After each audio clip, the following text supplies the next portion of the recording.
Ihsan dan saudara bahwa memang betul untuk arus dari banjir masih terus terlihat deras seperti itu, terutama di bagian kali. Jika kita lihat di sini jembatan yang menghubungkan dari Villa Nusa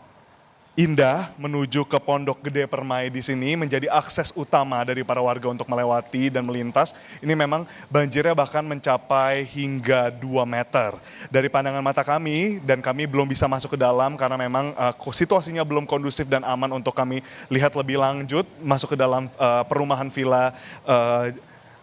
Nusa Indah. Memang kalau dari pandangan itu sudah mencapai 2 meter dan sampai sekarang evakuasi yang dilakukan masih terus bergulir, bukan hanya dilakukan oleh satuan BPBD dari Kota Bekasi sendiri, namun juga tadi kami melihat beberapa ada mobil bantuan dari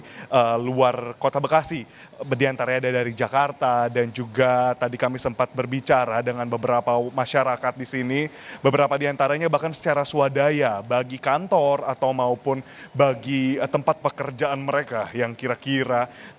memiliki alat bantuan, alat perlindungan APD seperti itu yang bisa dikerahkan dan diberikan bantuannya untuk mengevakuasi korban, itu masih dilakukan. Tadi pun dari kami sempat berbincang dan juga melihat apa yang terjadi di lokasi, banyak sekali warga yang ingin terus masuk ke dalam villa karena memang dari Villa Nusa Indah ini sendiri dinyatakan masih banyak orang-orang yang belum terevakuasi sampai sekarang. Di antaranya terdapat lansia, anak-anak, dan bahkan juga beberapa dewasa muda lainnya. Nah, untuk angka sendiri kami masih terus memastikan karena sampai sekarang untuk pihak dari Basarnas, tim gabungan Basarnas yang bisa kami gali informasinya masih terus melakukan evakuasi, dan jika dilihat dari peta yang kami tadi dari perjalanan kami menuju ke sini, ketika kami ingin bahkan menyusuri jalan untuk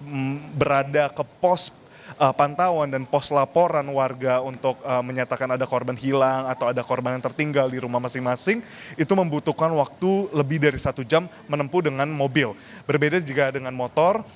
waktunya harusnya lebih singkat, namun itulah juga yang menjadi kendala di sini, Ihsan dan saudara, bahwa adanya kendala akses yang begitu berarti, karena memang akses yang dapat dilihat di layar kaca Anda, saudara, memang akses utama dari warga di Villa Nusa Indah untuk memobilisasi, bergerak, dan keluar masuk dari perumahan Villa Nusa Indah ini sendiri. Nah, dari tadi yang sudah kami pantau juga pukul siang hari jam 2 siang berada di sini, cuaca yang terjadi yang memang berlangsung di Villa Nusa Indah ini sendiri di Kota Bekasi sudah mendung dan bolak-balik ada gerimis, lalu hujan deras, lalu kembali berhenti dan begitu seterusnya. Nah, inilah yang menjadi tantangan kedua, bukan hanya akses yang terputus, lalu juga bantuan yang mungkin belum dikerahkan sepenuhnya karena memang masih menunggu koordinasi antara wilayah dan antara instansi, namun juga cuaca gerimis, hujan ini yang terus menambah debit air seperti itu. Sekiranya kalau kita dilihat dari pandangan mata saya sekarang yang mungkin tidak tertangkap langsung oleh kamera karena memang jangkauannya tidak dapat memperlihatkan bahwa arus dari kali Sungai Cikeas yang memang mengaliri jembatan akses utama ini memang masih terus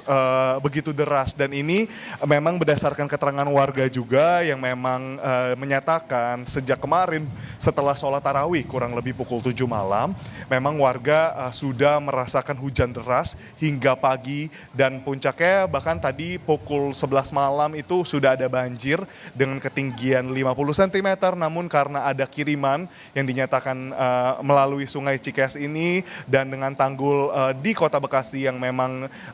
dari kesaksian warga itu sempat bocor, sempat keluar Jadi debit airnya juga tidak dapat tertahan oleh tanggul. Nah, selain itu, Ihsan dan saudara, yang menjadi perhatian bersama adalah bagaimana warga yang terus ingin melakukan evakuasi secara mandiri. Nah, ini tentunya sangat berbahaya karena memang kalau dilihat dari jalanan yang tertutup air, ini airnya berwarna pekat coklat, tidak dapat terlihat jalanan lagi, dan bahkan dari tempat saya berdiri sekarang, tempat saudara bisa menyaksikan visual yang ditunjukkan oleh juru kamera kami, itu memperlihatkan bahwa kurang lebih sekitar 1 kilometer dari tempat saya berdiri sekarang, itu kedalaman airnya sudah berbeda jauh. Jika di depan saya ini hanya kurang lebih mencapai mata kaki atau kurang lebih 20 cm, kita berjalan 500 meter ke depan itu sudah berubah menjadi 80 cm. Berjalan kembali 500 meter sudah menjadi kurang lebih sampai leher, dan bahkan sampai 150 cm. Nah, inilah juga yang menjadi perhatian supaya bantuan dapat dikirimkan segera. Harapannya dari tim gabungan dapat membantu warga yang masih harus dievakuasi. Ihsan. Baik, terima kasih Edwin Zan melaporkan langsung dari kawasan Jati Asih, Bekasi, Jawa Barat. Kami akan nantikan informasi terkini dari Anda.